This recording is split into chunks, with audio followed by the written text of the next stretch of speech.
William Morrow and HarperAudio present The Mission, A True Story by David W. Brown, read by J.D. Jackson.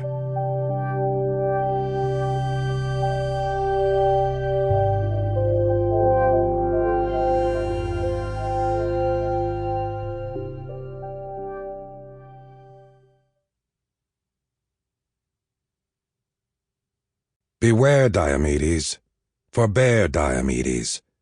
Do not try to put yourself on a level with the gods. That is too high for a man's ambition. Iliad.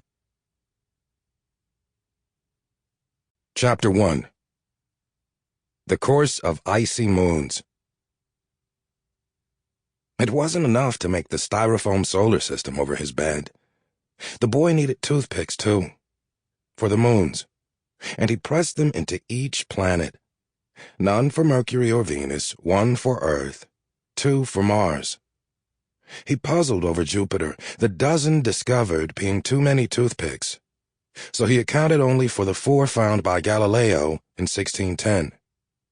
The moons were made of crumpled masking tape, which he skewered and placed into orbit. And while little Europa wasn't labeled or anything, it was with young Robert Pappalardo even then, on a 2-inch wooden spike in a foam world of orange and red. In 1970, Robert's dad packed the clan Pappalardo into the family car and steered south to Virginia. One long, continuous drive from Jericho, New York, on the north shore of Long Island, west through the city, and then down along the coast. The trip ended on the Chesapeake Bay Bridge Tunnel, which intersected the path of totality of a solar eclipse, the reason for the excursion. A total eclipse. A total solar eclipse. The sun blocked by the moon, but for phantasmal arms of a shimmering corona. A black hole ripped in the daytime sky like some portal to another dimension. Day turned to night for minutes, and animals going crazy because what the hell is going on up there? But across only a spaghetti strand of the United States, everywhere not in the path, experiencing a miserable and pathetic partial eclipse. The moon taking a bite from the sun, but nothing else. The animals not even noticing. Anyway, and either way, he didn't get that lesson, young Robert. 5 at the time, and not yet of the toothpick moons. The sedan seating only so many. And at some point, Bob, we're sorry, really, and we'll make it up to you. We've got to make a cut, and, Bob, look, you would miss an awful lot of school for this trip, and you love staying at your grandparents', so what do you say? We'll catch the next one? Okay?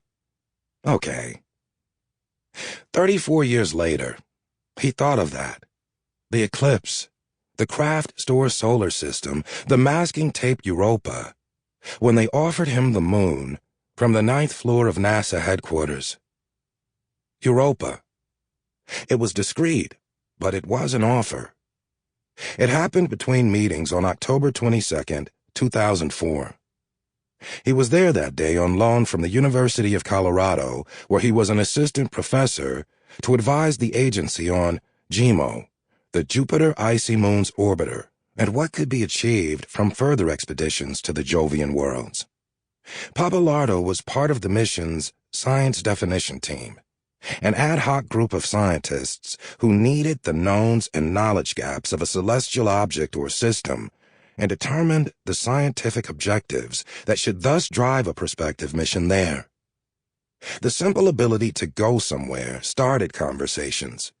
But before the National Aeronautics and Space Administration would pay engineers to spark blowtorches and build spaceships, there had to be a reason, some overriding and scientifically compelling purpose beyond because it's there.